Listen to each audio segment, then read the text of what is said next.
असताना खऱ्या अर्थानं हा कार्यक्रम सुरुवातीपासून कसा चालू झाला, इवलूचे रोपले लावले पोटोबाच्या दारी, त्याचा वेलू गेला गगनावरी, अशा पद्धतीचा हा सरस्वती व्याख्यानमालेचं एक वैशिष्ट्य, वैभव संपन्न असं ऐश्वर या ठिकाणी संपन्न होत आहे.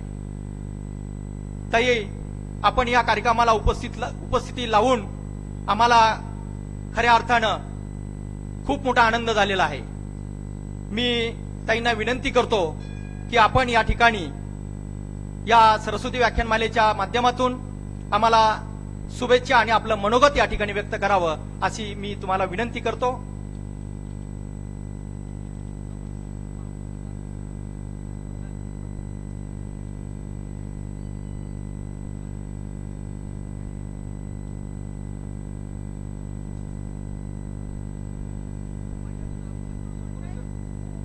मी विनंती करतो आपणास माफ करा, या ठिकाणीचे प्रमुख पाहुणे म्हणून लाभलेले आहेत आदरणीय आप्पासाहेबजी बागल, माजी नगरसेवक, यांना विनंती करतो की आपण या मंचावरती आम्हास दोन शब्द मनोगत या ठिकाणी व्यक्त करावे.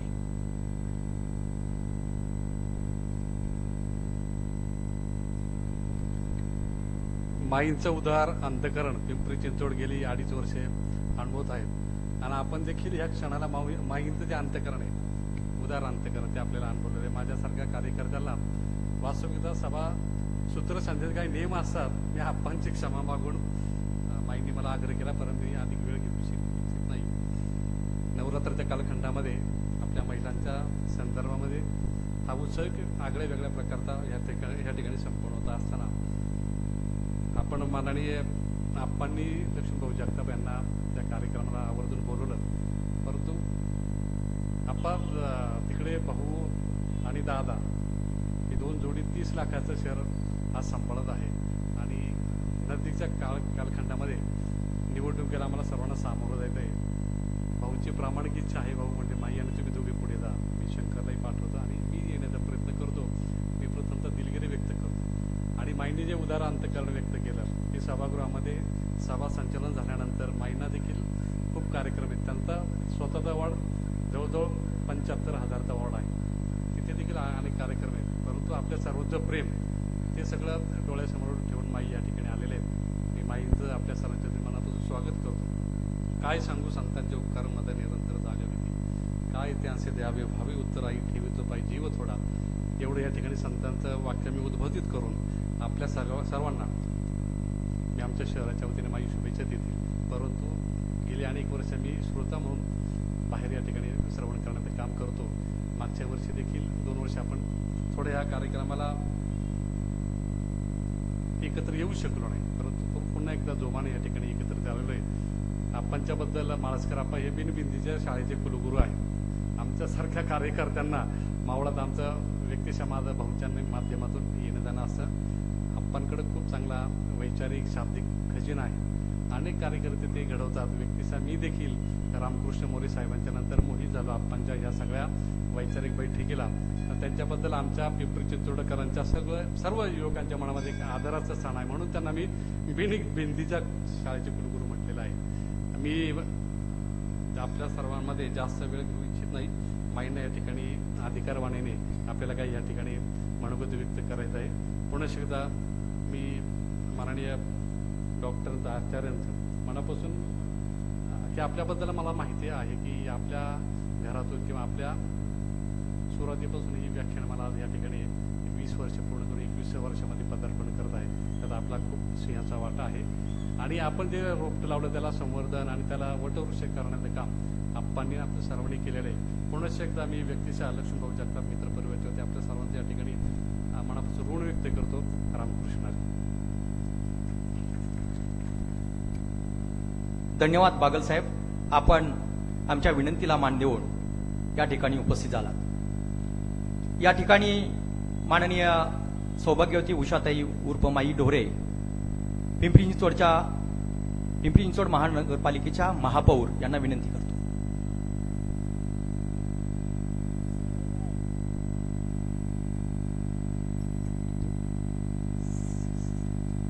सर्वांना खूप खूप नमस्कार. या पोटोबा मंदिरासमोर बसलेले आपण सर्वजण, आदरणीय सन्माननीय महिला भगिनी, सरस्वती व्याख्यानमाला वडगाव हा एक आगळा वेगळा धार्मिक कार्यक्रम 21व्या वर्षात पदार्पण करीत आहे आणि दुर्गा मातेंचं घट बसलेलं आहे. लक्ष्मी आणि ज्ञानाचा सागर म्हटलं की सरस्वती, आणि या सरस्वतीच्या आशीर्वादानं हा उत्सव, हे व्याख्यानमाला ही चालू आहे. प्रथम मी व्याख्यानमालाचं मनपूर्वक कौतुक करते. ज्यांनी व्याख्यानमालाचं आयोजन नियोजन केलेलं आहे ते सर्व आदरणीय.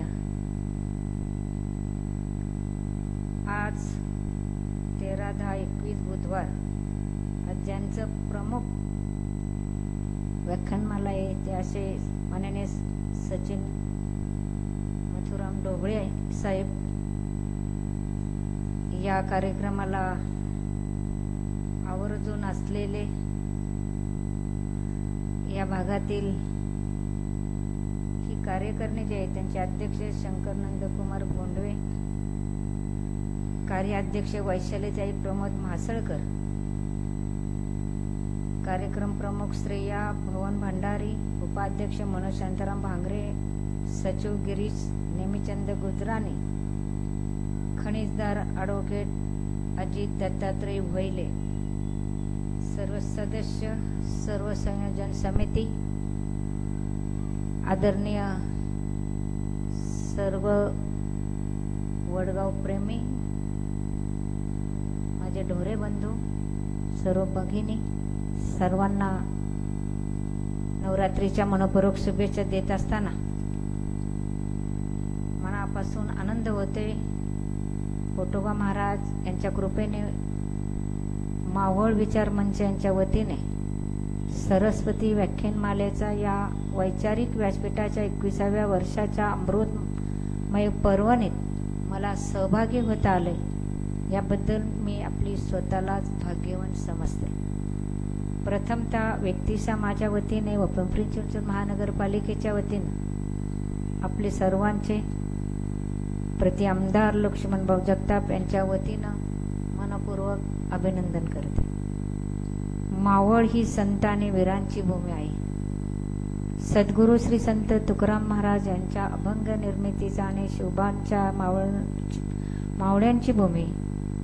सरसेनापती उमाबाई राजे दाभाडे, सरदार महादजी शिंदे यांच्या परिक्रमाची शौर्याची ही भूमी. येथील भंडारा, गोरावाडा, भामचंद्र व हे त्रिनेत्र आहे. पवित्र इंद्रायणी, पवना, मुठा यांच्या गंगाजळाने येथील शेतीला ओलावा दिलेला आहे. या भूमीत लोकमान्य टिळक, पंडित नेहरू, इंदिरा गांधी, अटलजी बिहारी वाजपेयी, चंद्रशेखरजी, यशवंतराव चव्हाण, गोनी दांडेकर, स्वर्गीय दिवंगत शिक्षण मंत्री रामकृष्ण मोरे साहेब, प्रमोदजी महाजन, गोपीजी मुंढे साहेब आदी नेत्यांची रेलचेल सभा सर्व श्रोत आहे. डॉक्टर सुहास मापसकर, स्वर्गीय रघुनाथदादा सातकर, स्वर्गीय नथुभाऊ भेगडे, स्वर्गीय केशवराव वाडेकर, स्वर्गीय खंडेराव तथा दादासाहेब ढोरे, वैकुंठवासी हबप किसनराव महाराज सेठे, खांडगे गुरुजी, मनशक्तीचे स्वामी विद्यानंद त्यांच्या स्मृतिनंद प्रेरणा देणारा होय. मावळातील मातीतून श्री नानासाहेब नवले, अशोकजी मोहोळ, दिगंबरदादा भेगडे, स्वर्गीय दादा इंदोरीकर, आदरणीय मदन शेठजी बापनासाहेब, स्वर्गीय विजय गाडे पाटील, श्री माऊली दाभाडे, आदरणीय रूपरेखाताई ढोरे, कृष्णराव भेगडे साहेब, श्रीरंगप्पा बारणे, बापू अण्णा भेगडे, सुनील अण्णा शेळके, आपले संजय बाळा भेगडे साहेब आदींनी राजकीय पटलावरून नेतृत्वाची संधी निर्माण करून दिली. कामशेतची मोठी बाजारपेठ, वडगाव बाजारपेठ, वडगाव तालुक्यांचा कोर्ट कचेरीचे केंद्र, लोणाळ्याची चिक्की, खंडाळा रेल्वे जंक्शन, पवना धरण, दारुगोळा निर्मितीचे डेपोडी, शिवोडी डेपो, त्रिकोणा किल्ला, भारतरत्न बाबासाहेब आंबेडकरांची देवरूड, तळेगाव भूमी, देऊची, पैलवानांची तालीम, पैसा फंड कारखाना, बैलगाड्यांचा घाट, उर्शे, टाकवे, नवला, कोंबरे, MIDC, साईधाम मनशक्ती केंद्र, नायगावची दूध डेअरी, देवराईची संस्था, जैन श्रावण संघ, बोडसे, कार्ला, भाजे येथील लेणी, साई मंदिर शिरगाव, वडगावांचे DED college, Talegaon general hospital, doctor Wadhavkar, doctor Shaliram यांचे सेवा कार्य स्मरणीय आहे. मावळ्यातील शेती आणि पूरक दुग्ध व्यवसाय, आदिवासी पाड्यातील काळी मैना, करवंदे, जांभळे, साखर, दूध, इंद्रायणी तांदूळ आम्हा पिंपरी चिंचवडकरांच्या तृप्तीचा ढेकर देऊन जातात. पवनेचे पाणी आमचे जीवन आहे. तुकाराम झाडचंतांची जगदाडे महाराज आणि लेखनी संत भागीरथीबाई गाडे यांच्या आराधना वैकुंठवासी किसनराव महाराज शेटे यांच्या संप्रदायातील सहभागी प्रेरणादायी आहे. कार्तिकी मासातील येथील खेडोपाडी संपूर्ण होणारा पहाटेचा काकडा, भजन, कीर्तन, प्रवचन ही वारकरी संप्रदायाची परंपरा आजही जोपासताना दिसते. स्वर्गीय गोविंदबाबा टिळे, हरिभक्त सुदामबाबा भोसले, श्री बाळासाहेब काशीद पाटील आदी गुणी जनांचे नेतृत्व संतांच्या विचाराने वाटचाल करीत आहे. मावळ विचार मंच या संस्थेद्वारा सरस्वती व्याख्यानमालेचे सन 2000 रोजीचे छोटेसे रोपटे डॉक्टर रवींद्र आचार्य यांनी लावले. त्याच्या सत्कार्याला कृतीची जोड श्री भास्करराव आप्पा म्हाळसकर यांनी दिला. आज त्याचा वटवृक्ष झालेला आहे. आपण सर्वजण पाहत आहोत. गेल्या 20 वर्षात अनेक ज्ञानवृद्धांनी या व्याख्यानमालेत आपले विचार मांडले. ग्रामीण भागात ही वैचारिक यज्ञकुंडीची ज्वाला आस्थागायत चालू आहे. त्याबद्दल सर्वांना खूप खूप धन्यवाद, अभिनंदन करते. श्री पोटोबा महाराष्ट्र या संस्थेची कीर्ती राज्यभर आहे. संस्थेचे आभार मानते. सर्वांना विजयादशमीच्या मनपूर्वक शुभेच्छा देते आणि माझे 2 शब्द मी संपवते. जय हिंद, जय महाराष्ट्र, रामकृष्ण हरी.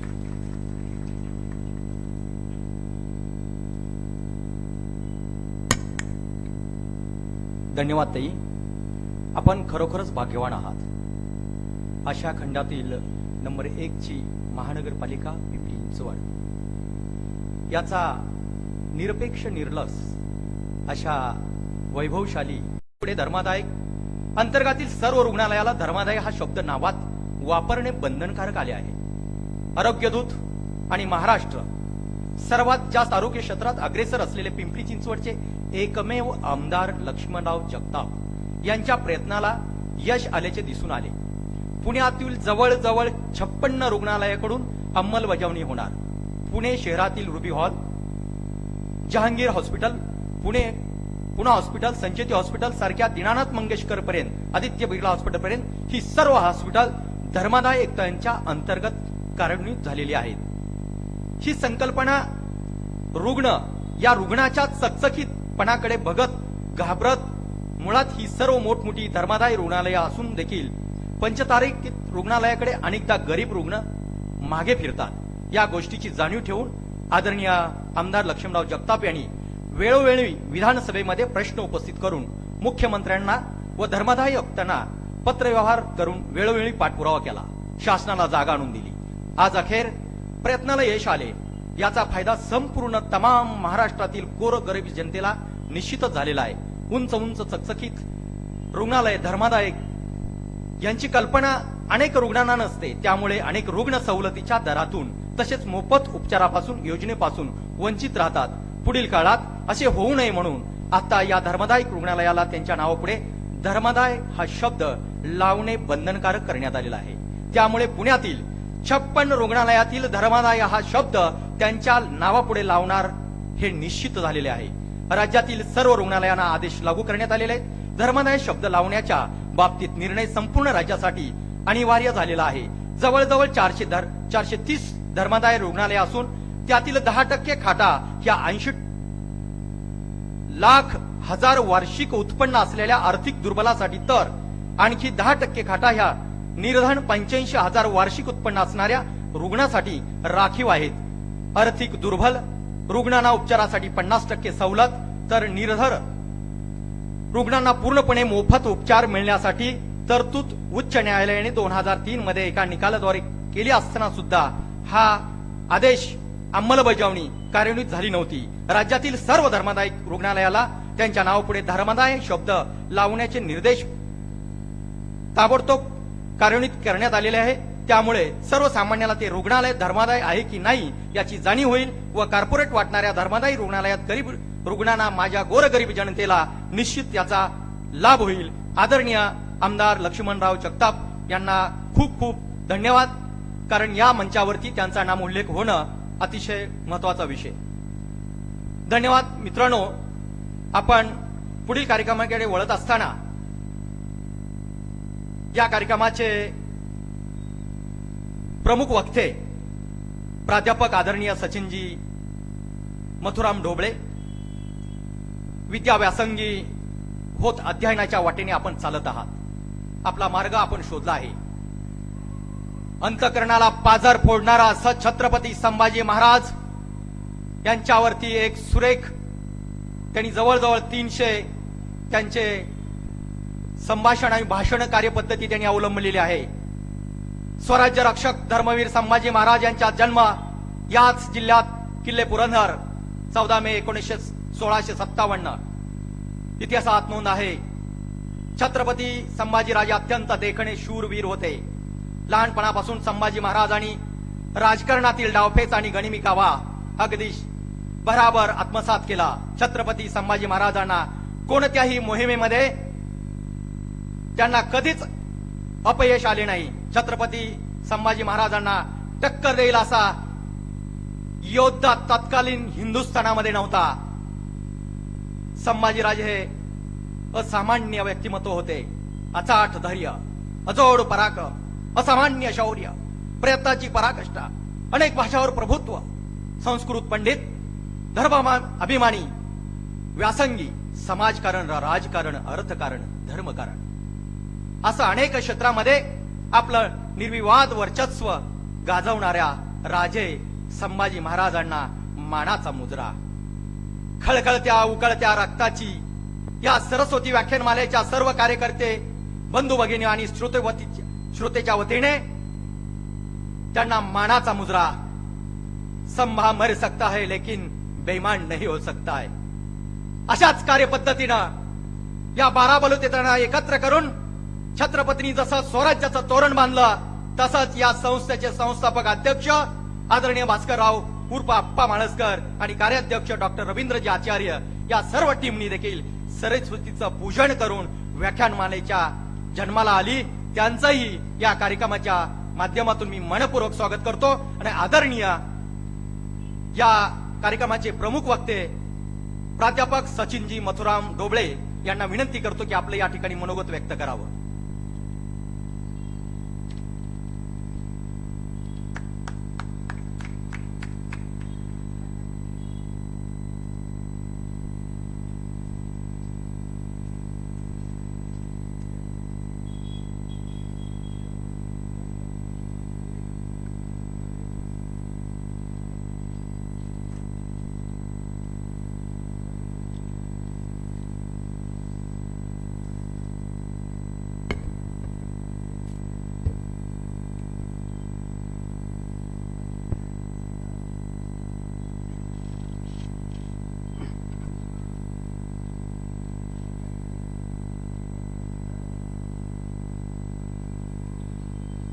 या देवी सर्वभूतेषु शक्तिबुद्धिरूपेण संस्थितः नमस्तस्यै नमस्तस्यै नमस्तस्यै नमो नमः.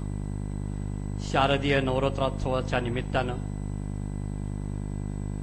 पोटोबा महाराजांच्या मंदिराच्या या प्रांगणामध्ये सरस्वती व्याख्यानमालेच्या निमित्तानं हा विचारांचा जागर गेली 21 वर्षांपूर्वी ज्यांनी मांडला ते आपल्या सर्वांचे लाडके आदरणीय भास्कररावजी माळसकर, संपूर्ण देशातून मधुमेहाचं उच्चाटन करण्याचं ध्येयमनी बाळगणारे आपले कार्यक्षम कार्याध्यक्ष आदरणीय डॉक्टर रवींद्र आचार्य सर, या व्याख्यानमालेचे तरुण तडफदार अध्यक्ष सन्माननीय शंकरजी भोंडवे, कार्याध्यक्ष सन्माननीय वैशालीताई म्हाळसकर, माझे छोटे बंधू, शिवविचारांवरती आणि शिव आचारांवरती जगणारे आणि मावळ तालुक्यामध्ये ज्ञानदान करत असताना साहित्याची सेवा करणारे माझे छोटे बंधू, आपल्या व्याख्यानमालेचे उपाध्यक्ष सन्माननीय मनोजजी भांगरे, कार्यक्रमाच्या प्रमुख सन्माननीय श्रेयाताई, सचिव सन्माननीय गिरीशजी गुजरानी, खजिनदार ॲडव्होकेट अजितजी वहिले, व्यासपीठावरती बसलेले सर्व मान्यवर, आत्ताच पिंपरी चिंचवड महानगरपालिकेच्या प्रथम नागरिक आदरणीय माई ढोरे, पिंपरी चिंचवड शहराचे लोकप्रिय आमदार लक्ष्मण भाऊ जगताप यांचा संदेश आपल्यापर्यंत पोहोचवणारे माजी नगरसेवक सन्माननीय अप्पा बागल, उपस्थित सर्व बंधू आणि श्रद्धेय मातृशक्ती. असं म्हणतात की काही व्यक्ती एखाद्या व्यासपीठावरती आल्यावर त्या व्यासपीठाची उंची वाढते, परंतु काही व्यासपीठ अशी असतात की जी व्यक्तींची उंची वाढवतात. माझ्यासारख्या सर्वसामान्य कार्यकर्त्याला इथं संधी देऊन सरस्वती व्याख्यानमालेने माझी उंची वाढवली, असा मनमोहन भाव या ठिकाणी माझ्या मनामध्ये निर्माण झालेला आहे.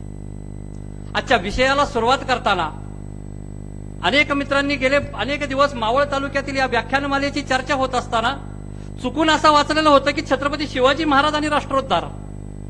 त्यांचा दोष नाहीये, कारण हा आमचा महाराष्ट्र ओळखला जातो छत्रपती शिवाजी महाराजांच्या नावाने.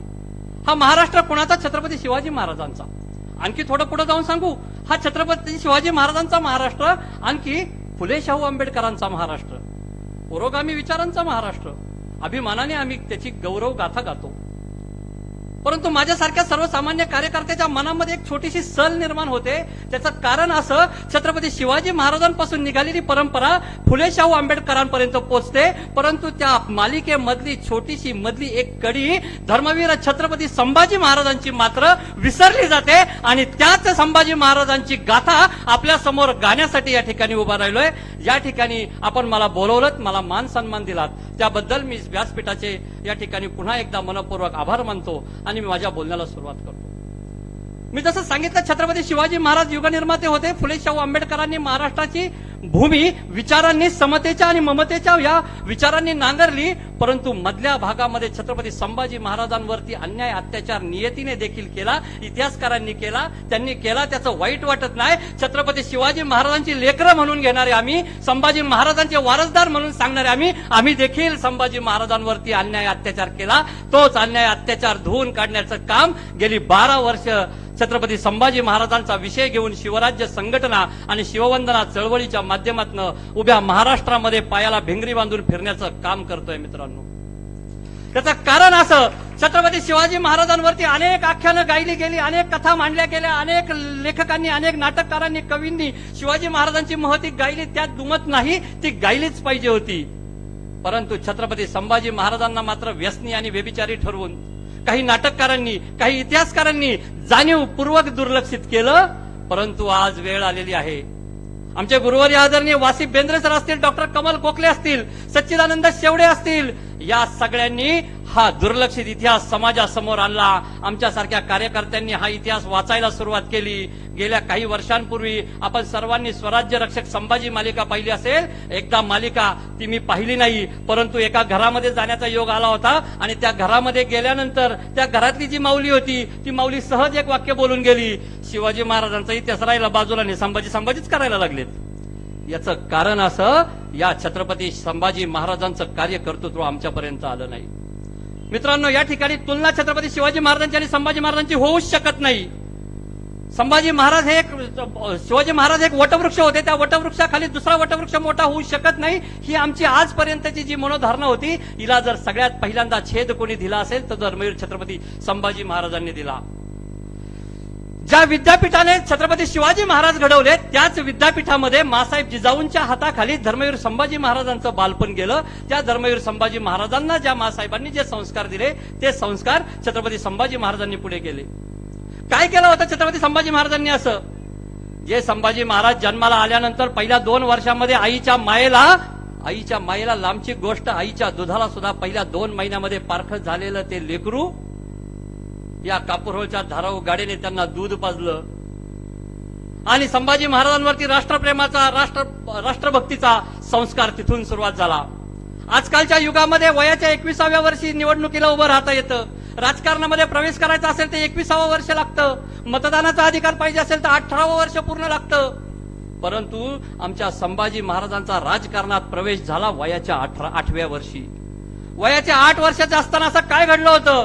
सन होतं 1665 आणि स्वराज्य नुकतंच कुठेतरी बाळसं धरू लागलेलं होतं. या स्वराज्यामध्ये 35 किल्ले होते, 4 लक्ष होणांचा प्रदेश होता आणि मिर्झा राजे जयसिंगाच्या नावाने एक मोठी टोळधाड या महाराष्ट्रावरती कोसळली. या मिर्झा राजे जयसिंगांनी पुरंदरावर करिकारंजी, पुरंदरावर हृदयाची, सुकली कुटली दौलत सगळी धर्माच्या ध्वजराजाची, खंडोजी कुरवंडी कन्या प्रेमे प्रभू चरणावरुनी, अमरतयाच्या छटा झळकती उदळ्या छातीचे राणी. या मुरारबाजीने प्राणाची कुरवंडी त्या पुरंदर किल्ल्यावरती केली.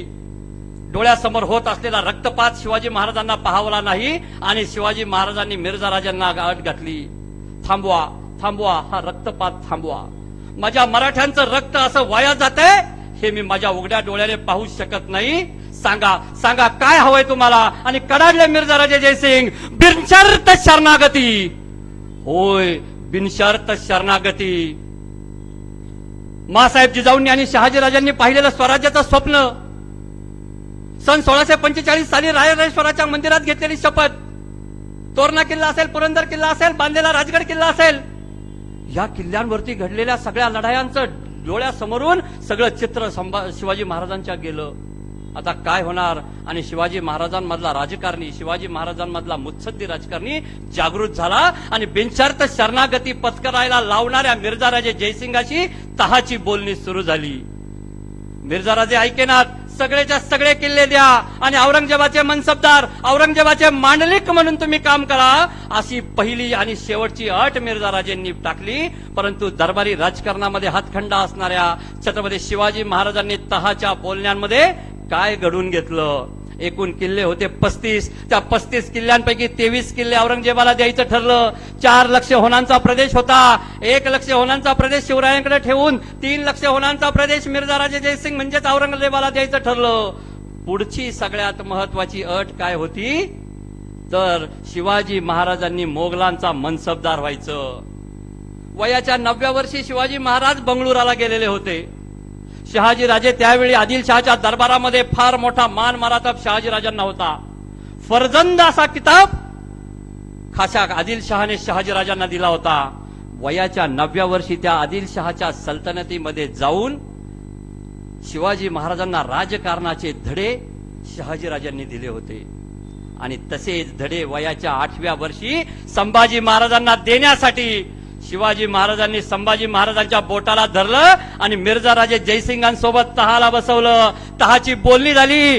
5000 मनसबदारी संभाजी महाराजांना झाली. वयाच्या 8व्या वर्षी 5000 सैन्याचा प्रमुख म्हणून संभाजी महाराजांना नेमलं गेलं. त्याच्या पुढची अट अशी टाकली गेली, जोपर्यंत तुम्ही तुमचे सगळे किल्ले आम्हाला देत नाही, त्याच्या खालचा सगळा मुलूक आम्हाला देत नाही, तोपर्यंत संभाजी महाराज हे आमचे मनसबदार असणारे ओलीस म्हणून आमच्याकडे राहतील. कंसात सांगायचं म्हटलं तर कैदेत राहतील. मिर्झा राजे जयसिंग यांनी अशी अट टाकली की 8 वर्षाचा बाल संभाजी आमच्याकडे ओलीस म्हणून राहील. आजा नातवाचं नातं त्यावेळी निर्माण झालं असं म्हणतात. आणि त्या आजा नातवाने, आजोबाने आपल्या नातवाला काय बक्षीस दिलं? तर एक झुलता मोठा एक हत्ती दिला, ज्या हत्तीवरती रुपयाची अंबारी होती. आणि ती रुपयाची अंबारी भेट दिल्यानंतर दिलेर खान बाजूला उभा होता. हा दिलेर खान संभाजी महाराजांना म्हणतो कसा, अहो संभाजी राजे, हा तर तुमचा डोंगरांचा प्रदेश, इथं दर्या डोंगर, इथं हत्ती चालत नाही. अहो हा हत्ती तुम्ही तुमच्या प्रदेशात राजगडावरती नेणार कसा? 8 वर्षाच्या बाल संभाजी दिलेलं उत्तर आमच्या लेकरा बाळांना जरा सांगा. 8 वर्षाच्या बाल संभाजीने सांगितलं, खान साहेब, अहो हे तर जिवंत जनावर आहे, कसंही हाणत मारत घेऊन जाऊ. आमच्या आबासाहेबांनी दिलेले 23 किल्ले हलत नाहीत, डुलत नाहीत. ते कशा तुम्ही आग्र्याला घेऊन जाणार? 8 वर्षाच्या बाल संभाजीने दिलेलं बाणेदार उत्तर. परंतु छत्रपती शिवाजी महाराजांना आग्र्याच्या कैदेतून सोडवण्यासाठी 9 वर्षाचा संभाजी प्रयत्न करतो. ही आमची संस्कृती आहे. या छत्रपती संभाजी महाराजांनी पुढे जाऊन जे छत्रपती संभाजी महाराज झाले त्यांनी आपल्या वडिलांना या आग्र्याच्या दरबारातून सोडवण्यासाठी प्रयत्न केले. कसे प्रयत्न केले? 12 मे 1666 प्रसंग घडला. दुसऱ्या दिवशी घुसलखान्यामध्ये औरंगजेब प्रचंड संतापलेला. त्याचा वजीर, त्याची बहीण, त्याचे सगळे सरदार मातब्बर हे सगळे येत होते आणि ते सांगत होते, हुजूर इतनी बड़ी गुस्ताखी आज तक मुगलों के पूरे इतिहास में कभी हुई नहीं है. याला एकच पर्याय, शिवाजीला मारून टाका. आमच्या शिवाजी महाराजांनी काय राजकारण केलं कुणास ठाऊक. 12 मे 1666 रोजी जाफर खान असेल, जहाआरा बेगम असेल, ही सगळी अमीन खान असेल, ही सगळी मंडळी म्हणत होती की शिवाजी महाराजांना मारून टाकलं पाहिजे. 21 जून 1666 रोजी ही सगळी मंडळी म्हणत होती, जाऊ द्या शिवाजीला कशाला इथं पकडून ठेवलंय, त्याच्या राज्यात जाऊ द्या. हा सगळा जो सव्वा महिन्यात बदल गेला ना, याच्या पाठीमागं राजकारण असं घडलं होतं ज्याला आपण हुंडी म्हणतो, बॅलन्स चेक म्हणतो. ही 66,500 कर्ज शिवाजी महाराजांनी दिल्लीतल्या व्यापाऱ्यांकडनं घेतलं. त्याची हुंडी लिहून दिली की हे 66,500 राजगडावरती जा, साहेबांना ही हुंडी दाखवा, तुम्हाला 66,500 होऊन आजच्या भाषेत आपण रुपये म्हणूयात, 66,500 रुपये तुम्हाला मिळतील. ते 66,500 रुपये वटण्याची वटणावळ जी म्हणतो आपण, हुंडी म्हणतो, ते 66,500 रुपये कर्ज घेतलं. आणि औरंगजेबाचे सगळेच अधिकारी हे बेईमान भ्रष्टाचारी, त्यांनी प्रचंड लाच घेतली आणि शिवाजी महाराजांना मारा म्हणून तिथपासून ते शिवाजी महाराजांना जाऊ द्या इथपर्यंतचा प्रवास संभाजी महाराजांच्या नेतृत्वामध्ये, संभाजी महाराजांच्या निगराणीमध्ये झाला. हा देखील इतिहास आहे. याच कालावधीमध्ये ज्यावेळी आग्रा फिरत होते आणि त्या आग्र्यामधलं आपल्या सर्वांना माहिती आहे, जगातील 7 आश्चर्यांपैकी एक आश्चर्य मानलं जातं, तो म्हणजे तो ताजमहल. तो कुणी बांधला, काय बांधला, त्याच्यामध्ये मला खोलात जायचं नाहीये. परंतु तो ताजमहल पाहत असताना शिवाजी महाराजांच्या सोबत 8-9 वर्षाचा बाल संभाजी होता. हा 8-9 वर्षाचा बाल संभाजी आपल्या वडिलांना म्हणतो, किती सुंदर इमारत आहे, किती सुंदर मूर्तिकाम आहे, किती सुंदर त्याच्यामध्ये कोरीव काम आहे. ह्या सगळ्या सुंदर इमारती आपल्या ठिकाणी सुद्धा आपल्या महाराष्ट्रात देखील असल्या पाहिजेत. त्यावेळी शिवाजी महाराजांनी दिलेलं जे उत्तर आहे ना, ते उत्तर देखील आपण अभ्यासणं गरजेचं आहे. शिवाजी महाराज त्या बाल संभाजीला सांगतायत की राजे तुम्हाला समजेल की नाही मला माहित नाही, परंतु आजपर्यंत गादीवरती आलेला प्रत्येक बादशाह आपली अर्धी हयात आपण मेल्यानंतर आपलं थडगं कसं होईल आणि त्या थडग्यावरून मला कसं ओळखलं जाईल याच्यामध्ये खर्ची घालतो. राजे आयुष्यात असं काहीतरी करा, स्मारक असो नाही तर नसो, लोकांच्या काळजावरनं तुमचं नाव कोणी पुसलं नाही पाहिजे असं काम आयुष्यात करा. तोच मंत्र कदाचित संभाजी महाराजांनी घेतला आणि वडू तुळापूरच्या त्या प्रांगणामध्ये बलिदान होताना संभाजी महाराजांनी जो काही प्रेरणेचा मंत्र आपल्या सर्वांना दिला, 350 वर्षानंतर देखील आज या वडगावमध्ये छत्रपती संभाजी महाराज ऐकण्याला एवढी मंडळी जमतात, हे त्या महापुरुषाच्या विचारांचं अलौकिकत्व आहे. संभाजी महाराज नंतरच्या काळामध्ये परत महाराष्ट्रात मध्ये आले. आपल्या सर्वांना माहितीये की ज्याने वयाच्या 9व्या वर्षी स्वतःच्या मृत्यूची अफवा ऐकली, राजगडावरती आल्यावरती शिवरायांनी त्या आपल्या छोट्या 8-9 वर्षाच्या मुलाचे श्राद्ध विधी देखील उरकले. जिवंतपणी स्वतःचे श्राद्ध विधी उरकल्या गेलेल्या 9-10 वर्षाच्या संभाजी महाराजांनी या राजकारणामध्ये आपली स्वतःची मोहर वेगळी उमटवली, ती या सगळ्या त्यागामुळे. दरम्यानच्या काळात आपल्याला सर्वांना माहिती आहे, मथुरेमध्ये काशीपंत विसाजीपर्यंत या त्रिमल बंधूंना मोरोपंतांचे जे मेहुणे होते त्यांच्याकडे संभाजी महाराजांना सुरक्षितपणे राजगडावरती आणण्याची ती सगळी जबाबदारी दिलेली होती. ती सगळी जबाबदारी त्यांनी योग्य पार पाडल्यानंतर विश्वासराव असा किताब या मंडळींना शिवाजी महाराजांनी दिला. मधले 66 ते 70 हा 4 वर्षाचा शिवाजी महाराजांचा जो कालावधी आहे याला सुप्तावस्थेचा कालावधी म्हणतात. या सुप्तावस्थेच्या कालावधीत देखील शिवाजी महाराजांनी काय केलंय, 1666 साली शिवाजी महाराज परत आले आणि 1666 साली शिवाजी महाराजांनी परत आल्यानंतर परत औरंगजेबाला पत्र लिहिलं, माझं चुकलं, तिथं मला भीती वाटली, मी जिवंत राहणार नाही असं मला वाटलं, परंतु माझा मुलगा मात्र अजूनही तुमचा मनसबदार आहे. औरंगजेबाला वाटलं हे काय भानगड आहे, इथून तर त्या मुलाला घेऊन गेला, परत म्हणतो मनसबदारे औरंगजेबाला वाटलं आपल्या काय बापात जाते, जाऊ द्या मोरू द्या, परत खिल्लत पाठवली. त्या सुप्तावस्थेच्या कालावधीमध्ये संभाजी महाराजांनी 10,000 फौजेचं नेतृत्व करून वयाच्या 10व्या आणि 11व्या वर्षी गुजरात आणि खंबायत पर्यंत धडक मारली आणि तिथल्या मोगली प्रदेशावरती हल्ला करून तो प्रदेश कसा स्वराज्यामध्ये सामील होईल याचे प्रयत्न 10व्या 11व्या वर्षी करणारा जगातील एकमेव योद्धा असेल तो म्हणजे छत्रपती संभाजी महाराज. आपल्या सर्वांना माहिती आहे 6 जून 1674 रोजी या रायगडावरती 32 मन सोन्याचं सिंहासन अवतरलं. रायगडाच्या माथ्यावरून आज उठे ललकार, सिंहासनी शिवराय बैसले, झाला जय जयकार, शिवाचा झाला जय जयकार. वामांगी अर्धांगी विराजे, दक्षिण बाजू शंभू राजे, मध्ये शोभतो हिंदू भूमीच्या, शिरपेचातील दीप्त हर हिरा, भारतभूच्या छत्रपतींचा जय जयकार करा, भारतभूच्या छत्रपतींचा जय जयकार करा.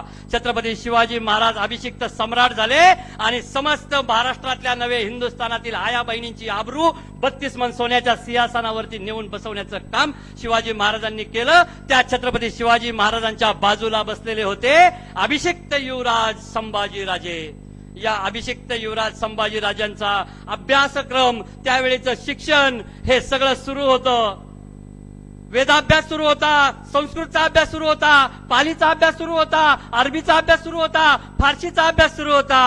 एवढंच नाही तर इंग्रजीचा देखील संभाजी महाराजांचा अभ्यास सुरू होता. 1675 साली ज्यावेळी मराठ्यांनी इंग्रजांचं राजापूर लुटलं आणि या इंग्रजांचं राजापूर लुटल्यानंतर हे इंग्रज क्षमायाचना करत नुकसान भरपाई मिळावी म्हणून शिवाजी महाराजांकडे आले. त्यावेळी शिवाजी महाराजांनी सगळे अधिकार शंभूराजांना दिलेत आणि त्या इंग्रजी वकिलाने त्याच्या डायरीमध्ये लिहून ठेवलंय की आमच्याशी संभाजी महाराजांनी इंग्रजीमध्ये संवाद साधलाय. आमची इंग्लिश मिडियमच्या मुलांना आता देखील इंग्रजी बोलता येत नाही. 350 वर्षांपूर्वी आमचा राजा अस्खलितपणे इंग्रजी बोलत होता. हे शिवाजी महाराजांच्या दूरदर्शीपणाचं लक्षण होतं आणि संभाजी महाराजांच्या वेदाभ्यासाचं किंवा संभाजी महाराजांच्या शिक्षण अभ्यासाचं हे महत्वाचं द्योतकच होतं.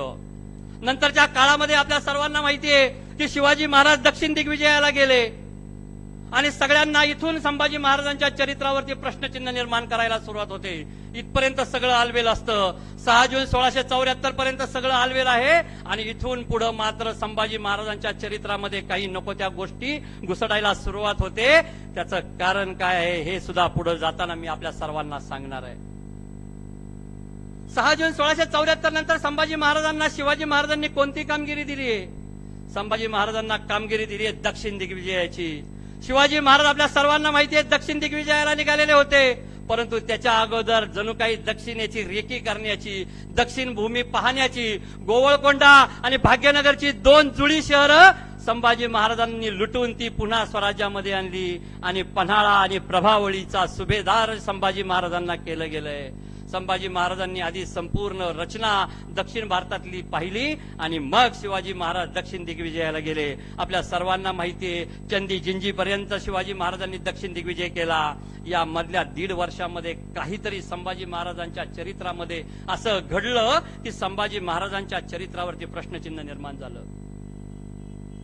अहो, ज्यांच्या घरामध्ये 2 मुलं, 1 मुलगा आहे आणि 1 पत्नी असून सुद्धा घरामध्ये गृहकला आहेत, अशा शिवाजी महाराजांच्या मात्र कुटुंबामध्ये 7 राण्या, अनेक मुली, अनेक मुलं, फार मोठा लवाजमा आणि त्यापेक्षा जास्त शिवाजी महाराजांच्या स्वराज्यामध्ये शिवाजी महाराजांना मदत केलेला प्रत्येक सरदार हा हे स्वराज्य माझं आहे, राजा मी आहे, या स्वराज्याला कुणालाही नख लावून देणार नाही या आत्मीयतेने बोलत होता. काही जणांनी शिवाजी महाराजांचे कान भरायला सुरुवात केली आणि सगळ्यात पहिल्यांदा कान भरले गेले मोरोपंत पिंगळे असतील, आनाजी दत्तो असतील, सोमाजी दत्तो असतील, निराजी रावजी असतील, या सगळ्या मंडळींनी शिवाजी महाराजांचे कान भरायला सुरुवात केली. काय कान भरायला सुरुवात केली? आजच्या भाषेमध्ये जर बघायला गेलं तर तसं ते संभाजी महाराजांचा गुणगान गात होते. गुणगान असं गात होते की संभाजी दुष्काळ पडला की शेतसारा माफ करतो, संभाजी एखाद्याला त्याचं कर किंवा कर्ज त्याचं माफ करतो, तो आमच्यापर्यंत आलं की आम्हाला मान सन्मान देत नाही, आमचा अपमान करतो, काही निर्णय परस्पर घेतो. ज्या सुभ्याचं सुभेदार संभाजी महाराजांना केलं होतं तिथले निवाडे न्याय निवाडे अनेक वर्ष प्रलंबित होते. हे सगळे एक घाव आणि दोन तुकडे या पद्धतीनं सोडवण्याचं काम संभाजी महाराजांनी केलं. याच काळामध्ये संभाजी महाराजांनी संस्कृतचा अभ्यास वाढवला आणि राजनीतीवरती आणि राजशास्त्रावरती आधारित असणारा बुधभूषणम नावाचा एक महान ग्रंथ, जे कौटिल्याच्या अर्थशास्त्राला जी किंमत आहे ना त्याच्यापेक्षा जास्त किंमत, किंबहुना ते सगळं तत्वज्ञान शिवाजी महाराजांना डोळ्यासमोर ठेवून, आदर्श राजा डोळ्यासमोर कसा ठेवून तो कसा असावा याचं जीवन चरित्राचा संपूर्ण आराखडा ज्या ग्रंथामध्ये मांडलेला आहे तो बुधभूषणम ग्रंथ त्यांनी त्या 1.5 वर्षाच्या कालावधीमध्ये लिहून काढला. हे संभाजी महाराजांनी केलेलं सर्वात मोठं कार्य आहे. शिवाजी महाराजांना असं वाटलं की आता जर आपण तिकडे गेलोय, दक्षिणेमध्ये आहोत, रायगडावरती सोयरामा साहेबांचं, मंत्र्यांचं आणि संभाजीराजांचं पटत नाही, मग त्यापेक्षा थोडे दिवस या दोघांना बाजूला ठेवलेलं बरं. म्हणून रायगडावरती काढून पन्हाळ्याला एक वेगळं स्थान संभाजी महाराजांना दिलं. प्रभावळी आणि शृंगारपुराच्या माध्यमातून संभाजी महाराज काम करू लागले. तिथं शृंगारपुरामध्ये गेल्यानंतर शाक्त पंथाची उपासना करू लागले. काही जण त्यांना शाक्तवीर म्हणतात. मान्य, आमची काही अडचण नाही. संभाजी महाराजांनी शक्तीची उपासना त्यावेळी सुरू केली. काही जण म्हणतात तिथंच महाराजांनी कलशाभिषेक करून घेतला. ज्यांना हिंदू धर्मातलं तत्वज्ञान माहीत नाही ते कसे काय बोलू शकतात मला माहीत नाही. कोणत्याही धार्मिक विधीला सुरुवात करताना, कोणत्याही अनुष्ठानाला सुरुवात करताना आपण सगळेजण कलशाभिषेक करत असतो. असा कलशाभिषेक संभाजी महाराजांनी तिथं करून घेतला होता. दरम्यानच्या काळामध्ये दिलेर खानाला दक्षिणेची सुभेदारी मिळाली. दिलेर खानाचा आणि संभाजी महाराजांचा जुना परिचय होता. दिलेर खान महाराष्ट्रामध्ये उतरला आणि दिलेर खानाने पत्रव्यवहार सुरू केला. अरे संभाजी, तुझ्या वडिलांनी तुझ्यावरती अन्याय केलाय. तू या गादीचा खराखुरा वारसदार आहे. एक काम कर, तू माझ्याकडे ये. आपण मिळून मिळून इथं शिवाजीचं राज्य आपण या ठिकाणी नष्ट करू आणि इथं तू गादीचा वारसदार म्हणून राहा. औरंगजेबाकडनं तुला मी मनसब मिळवून देतो. संभाजी महाराजांच्या या सगळ्या 1.5 वर्षाच्या कालावधीमध्ये जे प्रश्न निर्माण होत आहेत ना त्याच्यावरती आता आपण बोलतोय. शिवाजी महाराज आणि राष्ट्र काय होतं याबाबत आपण सांगतोय. संभाजी महाराजांनी दिलेर खानाला पत्र लिहिलं, मी आलो असतो, मला यायची फार इच्छा आहे. इथं माझी स्वराज्यामध्ये फार घुसमट होते, माझे मंत्री माझं ऐकत नाहीयेत, मला नक्की तुझ्याकडे यायचंय. पण अडचण अशी आहे, माझे वडील गेलेत दक्षिण दिग्विजयावरती, दक्षिणेच्या मोहिमेमध्ये गेलेत. आता जर मी तिकडून त्यांना सोडून आलो तर ते योग्य होणार नाही. त्यांनी जाताना मला काही जबाबदाऱ्या दिलेल्या आहेत, जाताना मला काही कामं सांगितलेली आहेत. जर मी आता ठरवलं आणि आता मी तुझ्याकडे आलो तर वडिलांशी प्रतारणा केल्यासारखं होईल. असं करतो, वडील येऊ दे आणि मग मी तुझ्याकडे येतो. ज्याला पळून जायचंय तो वडील येण्याची कशाला वाट पाहिल. वडील इथं नाहीत, स्वराज्यात कोणी नाही, आपलं मंत्र्यांचं आपलं पटत नाही, मग कशाला स्वराज्यात थांबायचं. संभाजी महाराजांनी तसं केलं नाही. प्रत्येक पत्र इथून दिलेर खानाला जायचं, दिलेर खानाकडनं मंजुरीला ते औरंगजेबाला जायचं, औरंगजेबाकडनं दुसरं पत्र यायचं, त्या पत्राला आणखीच काहीतरी तिसरं उत्तर संभाजी महाराज द्यायचे, पुन्हा त्याची परवानगी काढण्यासाठी औरंगजेबाला जायचं. 1 नव्हे 2 नव्हे 1.25 वर्ष संभाजी महाराजांनी दिलेर खानाला झुलवत ठेवलंय. याच कालावधीमध्ये संभाजी महाराजांना भवानीबाई नावाची मुलगी झाली. शिवाजी महाराज दक्षिण दिग्विजयातनं परत आले, चंदी जिंजीपर्यंत स्वराज्य वाढवलं. दक्षिणेमधनं परत महाराष्ट्रात आल्यानंतर संभाजी महाराजांना शिवाजी महाराजांनी पत्र लिहिले की आपण आता सज्जनगडावरती जावं, समर्थांचा थोडासा उपदेश करावा, समर्थांबरोबर काही दिवस राहून काही अभ्यास करावा, काही योगाभ्यास किंवा काही चिंतन करावं, काही मनन करावं. म्हणून संभाजी महाराजांना सज्जनगडावरती पाठवलंय. सज्जनगडावरती समर्थ नाहीयेत. आणि मग मात्र शिवाजी महाराजांच्या सगळ्या लढायांचा जर विचार केला तर शिवाजी महाराजांच्या प्रत्येक मोठ्या मोहिमेनंतर थोडीशी सुप्तावस्था आपल्या सर्वांना पाहायला मिळेल. मी सांगितलं 65-66 नंतर 4 वर्ष शिवाजी महाराज शांत होते. 70 ते 74 पुन्हा एकदा शिवाजी महाराजांनी ज्यावेळी गेलेले सगळे किल्ले परत घेण्याचा कार्यक्रम आरंभला होता, त्यानंतर सुद्धा शिवाजी महाराजांच्या राज्याभिषेकानंतर जवळपास 1 वर्ष शिवाजी महाराज पुन्हा सुप्तावस्थेमध्ये होते. दक्षिण दिग्विजयाच्या मोहिमेनंतर आल्यानंतर 1 ते 1.5 वर्षाची विश्रांती संभाजी महाराजांच्या माध्यमातून शिवरायांना हवी होती. माझ्यासारख्या कार्यकर्त्याचं स्पष्ट मत आहे, कदाचित शिवाजी महाराजांनीच राजकारणाचा भाग म्हणून दिलेर खानाला सामील हो असं सांगितलं असण्याची शक्यता नाकारता येत नाही. दिलेर खानाकडे अवघ्या 300 स्वारांनिशी संभाजी महाराज गेले, श्री क्षेत्र माहुलीतनं पलीकडे गेले. गेल्यानंतर दिलेर खानाबरोबर असं ठरलं होतं की दिलेर खानासोबत विजापूरच्या आदिलशाहीचा मुलूक मारायचा. राजपुत्र कुणाचा? शिवाजी महाराजांचा. मनसबदार कुणाचा? औरंगजेबाचा. राज्य मारायचं कुणाचं? आदिलशहाचं. काय राजकारण आहे कुणास ठाऊक. लक्षात असं आलं की भूपाळगडावरती जाताना, भूपाळगड स्वराज्यामध्ये होता, फिरंगोजी, नरसाळा, चाकणचे आपले किल्लेदार आपल्या सर्वांना माहिती आहे, ज्यांनी शाहिस्ते खानाला 56 दिवस झुंज दिली, हे फिरंगोजी, नरसाळा त्या भूपाळगडावरती किल्लेदार होते. संभाजी महाराज समोर आलेत म्हटल्यानंतर त्यांनी किल्ला सुपूर्द केला. संभाजी महाराजांनी दिलेर खानाकडे किल्ला सुपूर्द केला, पण दिलेर खानाची खुमखुमी जाईना. असं कसं, लढल्याशिवाय कसं काय किल्ला घ्यायचा? म्हणून जे शरण आलेले होते त्या 700 जणांना कैद केलं आणि त्या प्रत्येकाचा एक एक हात तोडला, असं त्या वेळीच्या काही कागदपत्रांमध्ये उल्लेख मिळतो. 700 लोकांचे हात तोडले. इथंच संभाजी महाराजांची आणि दिलेर खानाची या ठिकाणी वादावादी सुरुवात झाली. नंतरच्या काळात असं ठरलं होतं की आम्ही सगळेजण जाणार आणि विजापूरच्या आदिलशहाला शह देणार, विजापूरची आदिलशाही आम्ही नेस्तनाबूत करणार. परंतु तोपर्यंत दक्षिणेकडनं आलेले छत्रपती शिवाजी महाराज दक्षिण दिग्विजयाकडनं आलेले, इकडे विजापूरच्या आदिलशहाचे आणि शिवाजी महाराजांचे संबंध चांगले झालेले होते. शिवाजी महाराजांनी आदिलशहाला मदत करायचं ठरवलं आणि त्याच काळामध्ये काय झालं, दिलेर खानाची सरसुभेदारी किंवा दिलेर खान जो दक्षिणेचा सुभेदार म्हणून होता त्याची सुभेदारी नष्ट केली आणि मुअज्जम नावाचा शहजादा या औरंगजेबाने पुन्हा एकदा महाराष्ट्रामध्ये पाठवला. संपलं. आता दिलेर खानाला अधिकारच नाही, दिलेर खानासोबत राहण्याचं काही कारण नाही. आता मुअज्जम आहे आणि मुअज्जमचं आणि दिलेर खानाचं भांडण कसं होईल, दोघांमध्ये वादविवाद कसे होतील, याचं पुरेपूर काळजी संभाजी महाराजांनी घेतली. विजापूरला हात लावत नाही दिलेर खान. विजापूरच्या फौजांनी दिलेर खानाच्या फौजांना नेस्तनाबूत केलंय, पराभव केलाय. हे पाहिल्यानंतर मात्र दिलेर खान पुन्हा एकदा स्वराज्याकडे वळाला. पन्हाळ्याच्या माध्यमातून आतनी, मिरज या परिसरातनं आला. येताना गावाच्या गावं लुटायला लागला. तिथल्या आया बहिणीच्या अब्रूवरती हात घालायला लागला. तिथलं सोनं, नाणं, संपत्ती, शेतीवाडी नष्ट करायला लागला. आणि इथं मात्र आमचा संभाजी महाराजांसारखा नरसिंह खवळला. त्यांनी सांगितलं, अरे आपण राज्य करायला आलोय, तू या गोरगरीब हिंदूंची कत्तल का करतोयस? आणि संभाजी महाराजांच्या मनातला धर्माभिमान पुन्हा एकदा तिथं दिसून आला. आणि संभाजी महाराजांच्या माध्यमातून संभाजी महाराजांनी दिलेर खानाला त्यावेळी थडकावून सांगितलं, मला तुझ्या बरोबर राहण्यात कोणताही काडीचाही रस नाही. संभाजी महाराजांनी शिवरायांना पत्र पाठवलं. शिवरायांनी 3000 स्वारांची एक कुमक संभाजी महाराजांना आणायला पाठवली आणि संभाजी महाराज पुन्हा एकदा स्वराज्यामध्ये सामील झाले. 1 वर्षाचा सुप्तावस्थेचा कालावधी निघून गेला. साधारणतः जानेवारी महिना होता 1680चा. त्या काळामध्ये संभाजी महाराज आणि शिवाजी महाराजांची भेट झाली पन्हाळ्यावरती. अशीच एक भेट झाली होती श्री क्षेत्र जेजुरी या ठिकाणी शहाजीराजे आणि शिवाजी महाराजांनी. दोघेही ओक्साबोक्सी रडले होते. शिवाजी महाराजांनी आपल्या वडिलांचे जोडे आपल्या डोक्यावरती घेतले होते. त्याच भावनेने या पन्हाळ्यावरती शिवाजी महाराज आणि संभाजी महाराजांची भेट झाली.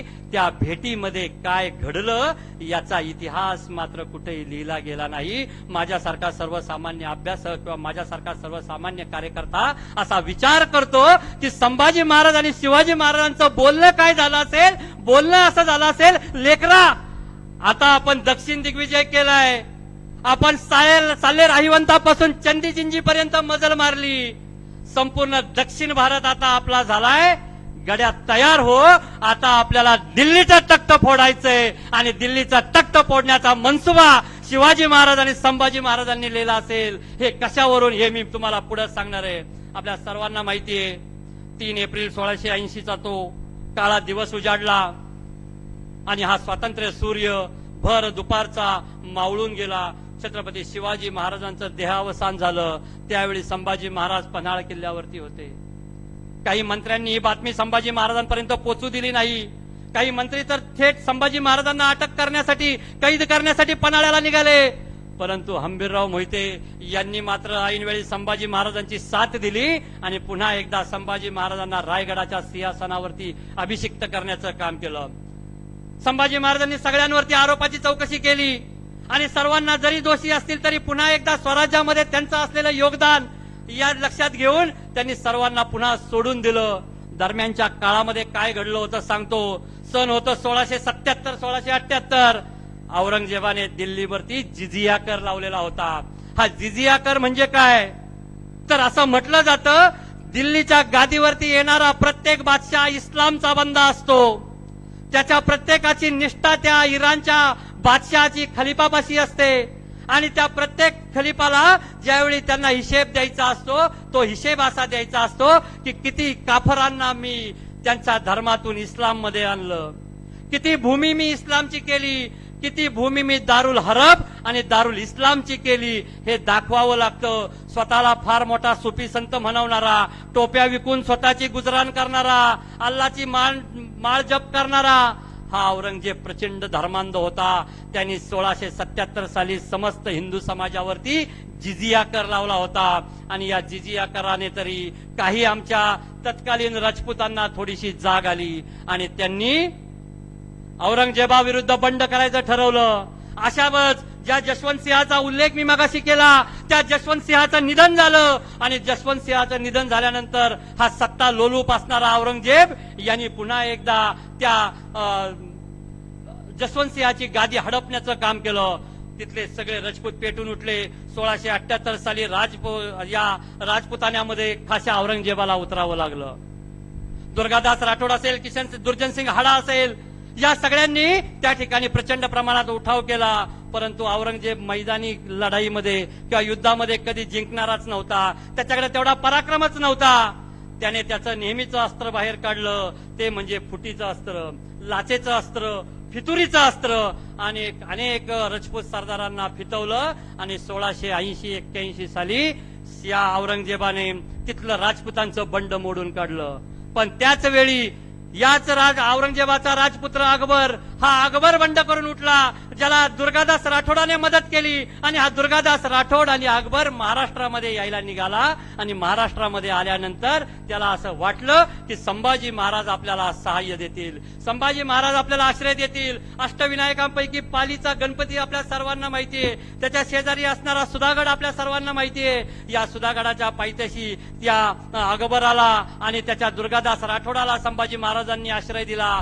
2000 सैन्याचा दाना खर्च संभाजी महाराजांनी दिला. त्याला भेटीगाठी त्याची लगेच घेतली नाही. आमचे मंत्री एवढे हुशार, या मंत्र्यांना असं वाटलं अकबर आलेलाच आहे, दुर्गादास राठोडे त्याच्या सोबत आहे, आपण असं करू, आपण अकबराला भेटू, अकबराला सांगू संभाजी फार आगळीक करतो, संभाजी आमचं ऐकत नाही, संभाजी गादीवरती बसल्यावरती आपल्याला महत्व राहणार नाही, एक काम करूयात, आपण संभाजीला तू मार अशी आपण सुपारी देऊयात.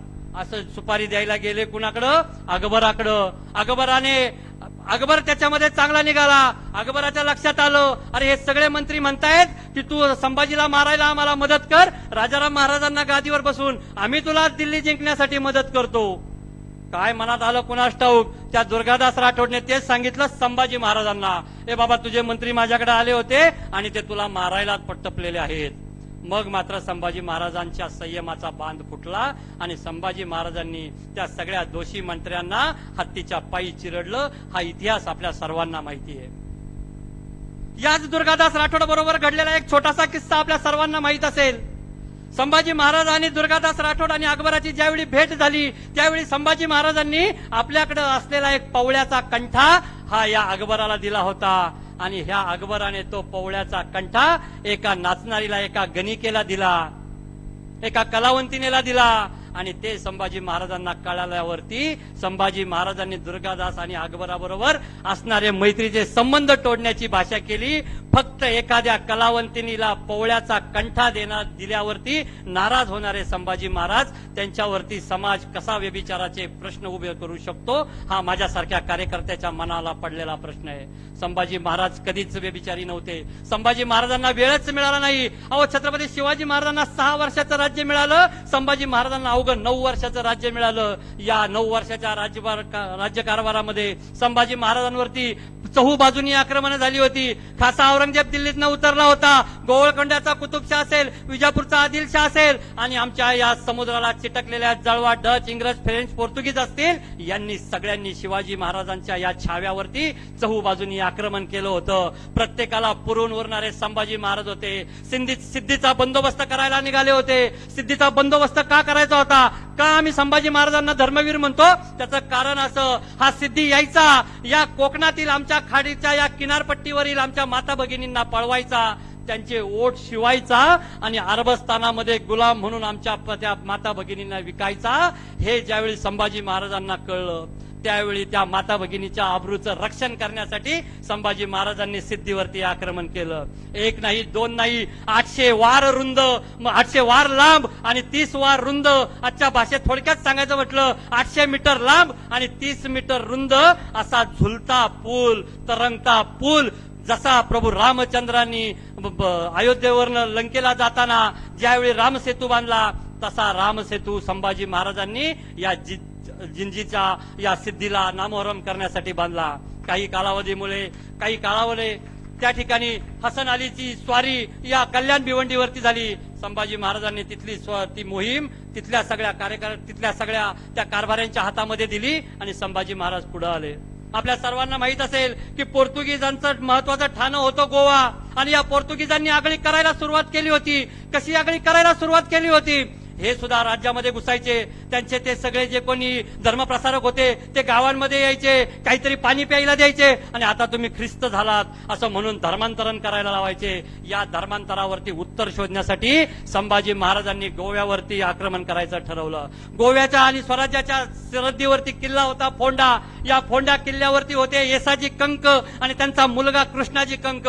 हे तेच येसाजी कंक जे कुस्तीच्या कुतुबशहाच्या दरबारामध्ये हत्तीची कुस्ती खेळलेले होते. ते येसाजी कंक त्या ठिकाणी होते. त्या येसाजी कंकांच्या फोंडा किल्ल्याला त्या विजरईने, त्या व्हाईसरॉयने वेढा दिला. आतमध्ये फक्त 600 मावळे आणि बाहेरनं जवळपास 1000 पोर्तुगीजांची लष्करी कवायतीची तुकडी. आणि त्या तोपगोळेचा मारा सुरू झाला. त्या ठिकाणी त्या किल्ल्यावरती संभाजी महाराजांच्या या सगळ्या फौजेने निकराचा प्रतिकार केला. 600 मावळे जय भवानी जय शिवाजीच्या नावाने, हर हर महादेवच्या नावाने लढत होते.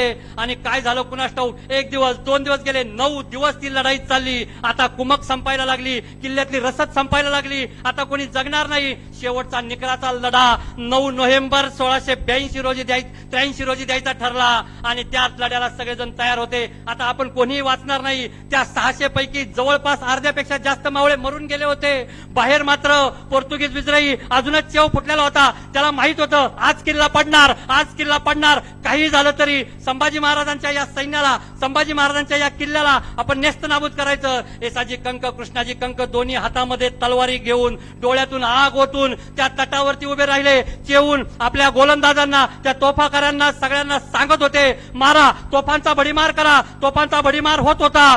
दुपार झाली आणि जणू काही आता आम्ही मराठे हरणार अशा वेळेतच एखाद्या चित्रपटाला शोभावं अशा पद्धतीची घटना घडली. खुद्द छत्रपती संभाजी महाराज हजारांची फौज घेऊन येसाजी कंकांच्या मदतीला आले.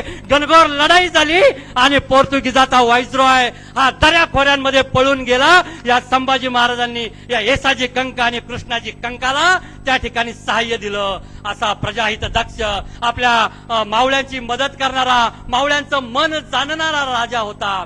नंतरच्या काळामध्ये येसाजी कंक आणि कृष्णाजी कंकांना इतक्या जखमा झाल्या होता. छोटासा मुलगा होता कृष्णाजी कंक, तरुण वयाचा.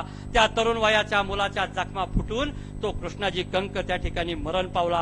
त्याच्या घरी जाऊन त्याचं सांत्वन करण्याचं काम संभाजी महाराजांनी केलं. त्याच्या मुलाला मानकरी म्हणून दिलं, मान मरातब दिला. 1000 होणांचं बक्षीस येसाजी कंकांना आणि कृष्णाजी कंकांना संभाजी महाराजांनी दिलं आणि पोर्तुगीजाला पळवून लावलं. पोर्तुगीज पळून गेला आणि त्या सेंट झेवियरच्या थडग्यामध्ये जाऊन त्याचं थडगं बाहेर काढलं. आपला राजदंड तिथं ठेवला आणि सांगितलं, शिवाजीपेक्षा 10 पट तापदायक हा पोरगा आहे.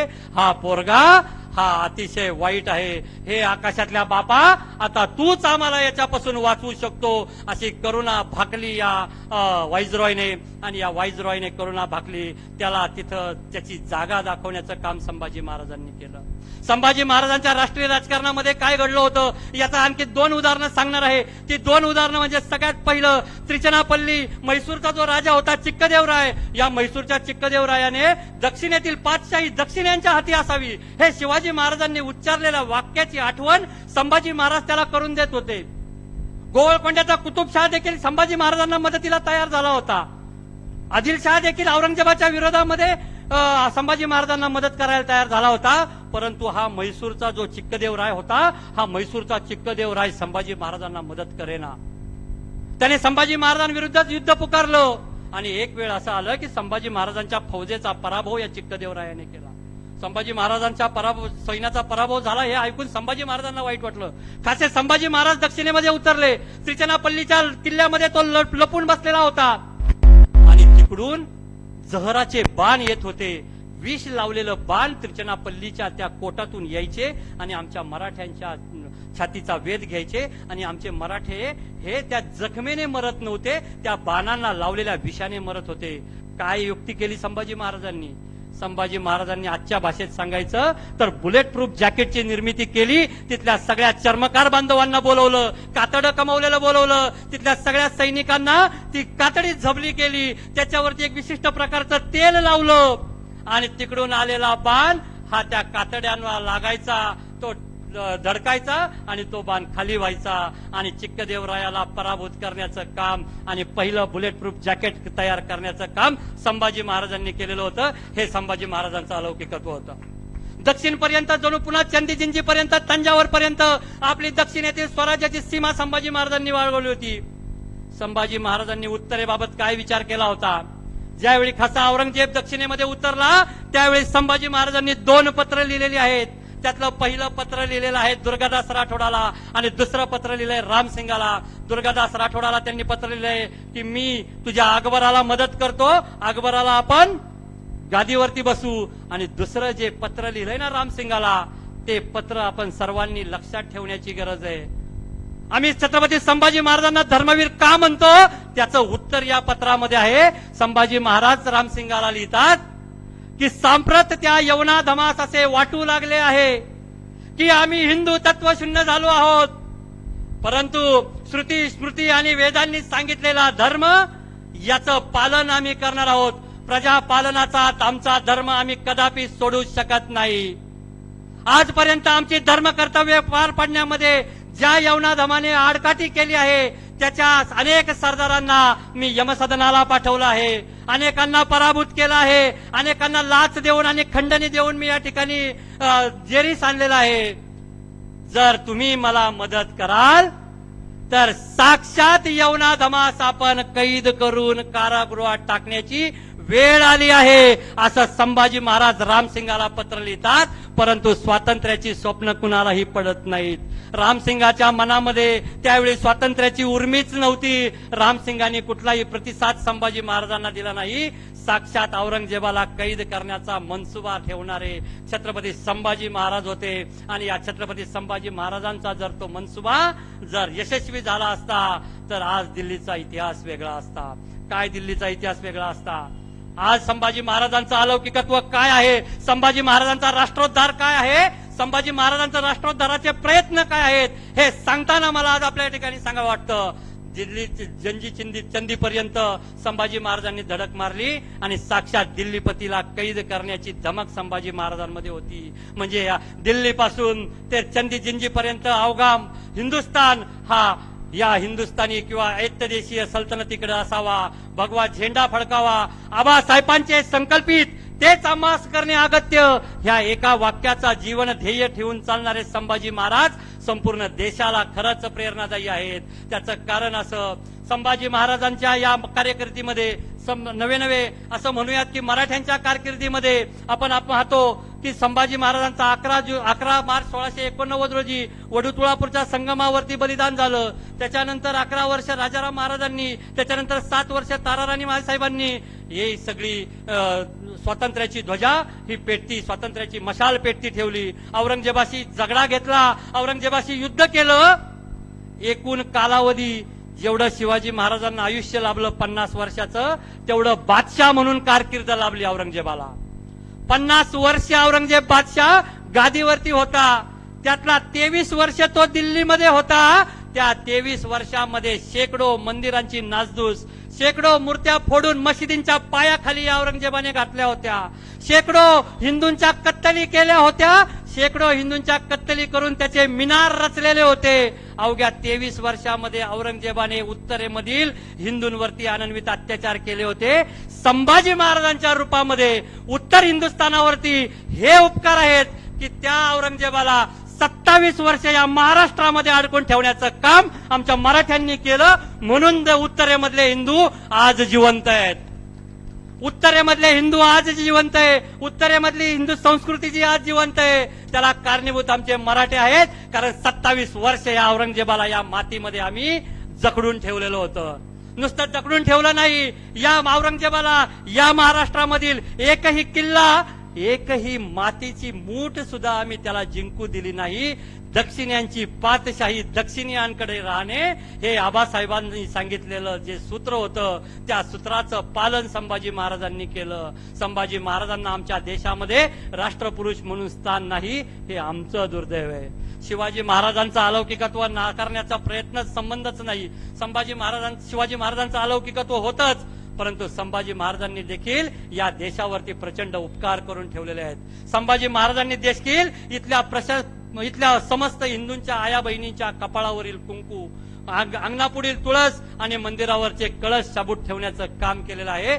या संभाजी महाराजांना शेवटच्या 40 दिवस यमयातनांना सामोरं जावं लागलं. या 40 दिवसांच्या अनन्वित अत्याचारामध्ये औरंगजेबाने त्यांची संपूर्ण शरीर सोलून काढलं. डोळे काढले, जीभ काढली, नखं उपटली, केस उपटली, काकडी सोलावं तसं संभाजी महाराजांचं शरीर सोललं गेलं. संभाजी महाराजांनी हार पत्करली नाही. संभाजी महाराजांनी कोणत्याही प्रकारे माघार घेतली नाही, कोणत्याही वेदनेने विव्हळले नाहीत, कोणत्याही प्रकारे दयाची क्षमे याचनेची भीक त्यांनी त्या ठिकाणी मागितली नाही. कारण त्यांना माहित होतं, माझ्या बलिदानाने पेटून उठणार आहे स्वराज्य, माझ्या बलिदानाने इथल्या गवताला भाले फुटणार आहेत, इथल्या शेतकऱ्याचं कष्टकऱ्याचं काम करायचं पोरग पुन्हा एकदा भाले बर्च्या घेऊन उभं राहणार आहे आणि या औरंगजेबाला याच मातीमध्ये गाडणार आहे. म्हणून मला या ठिकाणी मला दयेची भीक मागायची नाही, मला विवळायचं नाही, मला वेदना वाजवायचं नाही.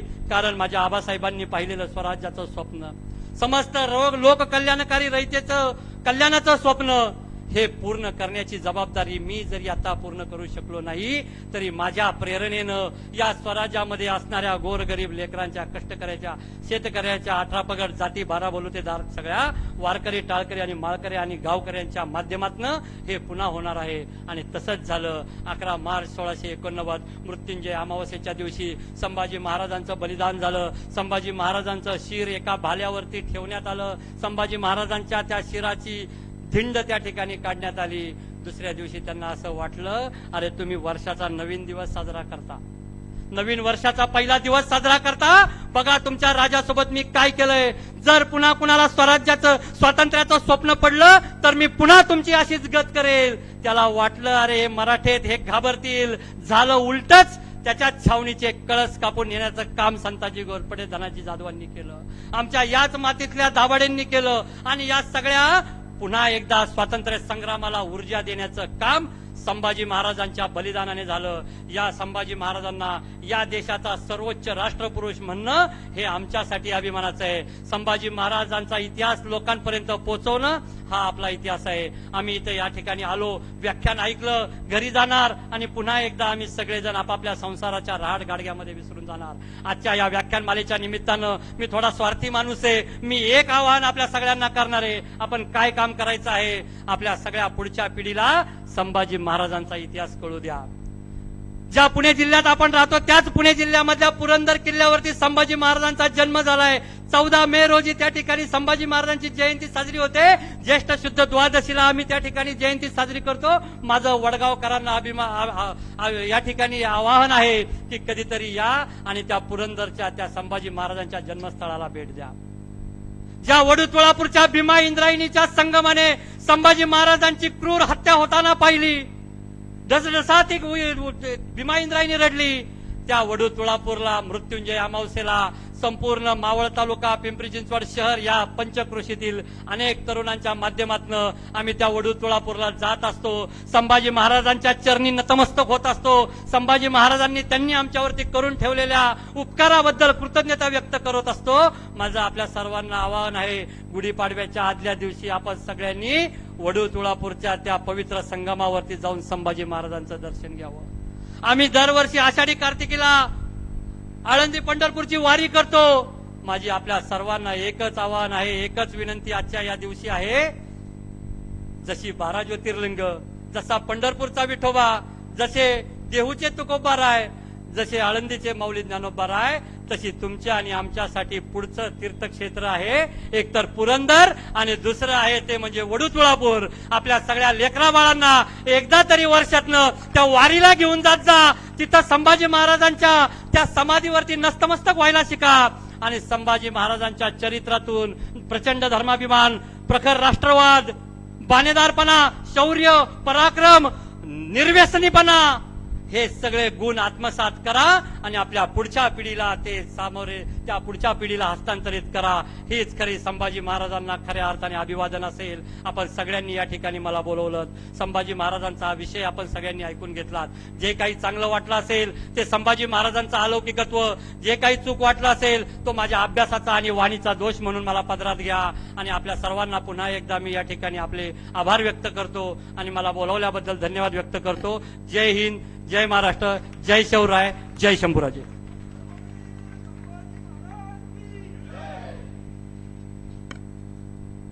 आदरणीय प्राध्यापक सचिनजी मथुराम ढोकळे, खळखळत्या रक्ताप्रमाणे सळसळचं रक्त आपल्या शरीरामध्ये ते तेवत ठेवत होतात. बिंबीच्या देटापासून आपण राजे छत्रपती संभाजीराजांबद्दलचं वक्तव्य या ठिकाणी करत असताना संभाजीराजांची यशोगाथा या ठिकाणी आपण गायलेली आहे. आणि खरंच आपण एक तपावून अधिक कालखंड याच्यामध्ये घालत आहात. आपलं आयुष्य आपण यासाठी वेचत आहात. त्याबद्दल मनपूर्वक आपल्याला धन्यवाद. ज्या माथेने आपल्याला जन्माला घातलं त्या मातेला पण माझा सलाम. राजे छत्रपतींना 14 भाषावरती त्यांचं प्रभुत्व होतं. अशा राजे छत्रपती संभाजी महाराजांबद्दल आपलं व्याख्यान या ठिकाणी संबोधित केलेलं आहे. खरंच आदरणीय प्राध्यापक सचिनजी ढोकळे साहेब, आपण दिलेल्या आव्हानाला निश्चितच ही सरस्वती व्याख्यानमाला सार्थ अभिमान म्हणून ठरेल याबद्दल दुमत नाहीये. मी यानंतरचं आभार प्रदर्शन या तालुक्याचे विधितज्ञ आदरणीय श्री अजित दत्तात्रेय वहिले यांना विनंती करतो की आपण आभार प्रदर्शन करावं.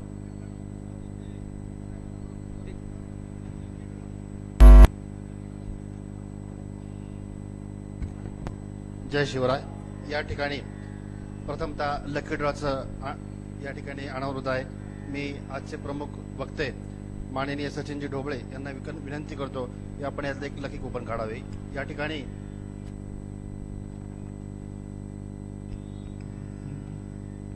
जे लकी विनर आहेत त्यांना चांदीचं नाणं देऊन या ठिकाणी सन्मानित करणार आहे. आणि लकी कुपन आहे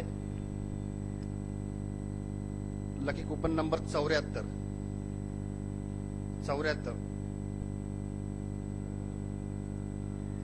नंबर.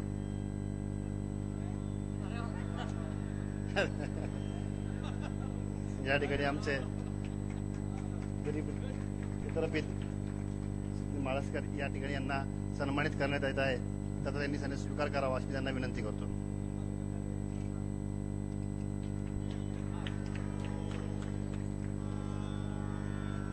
मावळ विचार मंच आयोजित सरस्वती व्याख्यानमाला या व्याख्यानमालेच्या 7व्या पुष्प गुंफण्यासाठी आपल्याला अध्यक्ष म्हणून लाभलेल्या माननीय उषा माईताई ढोरे, महापौर पिंपरी चिंचवड शहर, त्याचप्रमाणे प्रमुख पाहुणे म्हणून लाभलेले पिंपरी चिंचवड शहराचे माजी नगरसेवक, आमचे मार्गदर्शक आणि पिंपरी चिंचवड शहर असू दे, आकुर्डी असू दे, या ठिकाणी गेल्यानंतर आपुलकीने आदराने बोलवणारे आमचे आप्पासाहेब बागल या ठिकाणी उपस्थित राहिले. याबद्दल मी आपलं आभार मानतो.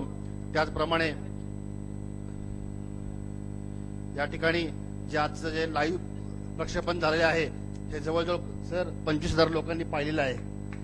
त्याचप्रमाणे आजचे जे आपल्याला वक्ते म्हणून लाभलेले आहेत माननीय प्राध्यापक सचिन नथुरामजी ढोबळे सर यांनी अतिशय प्रखर अशा व्यक्त्यात माननीय छत्रपती संभाजी महाराज याबद्दल आपलं व्याख्यान या ठिकाणी दिलेलं आहे.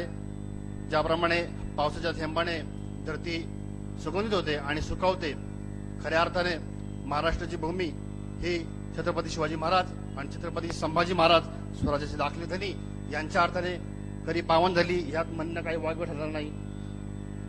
चांगली माणसाच्या सानिध्याने जीवन आनंदित होते आणि नाते घट्ट होते. म्हणून तुमच्यासारखी चांगली माणसे आपल्याला भेटतात आणि हे आमचे भाग्यच आहे. तुमचे प्रेम, आपुलकी, जिव्हाळा असंच राहो ही ईश्वरचरणी प्रार्थना.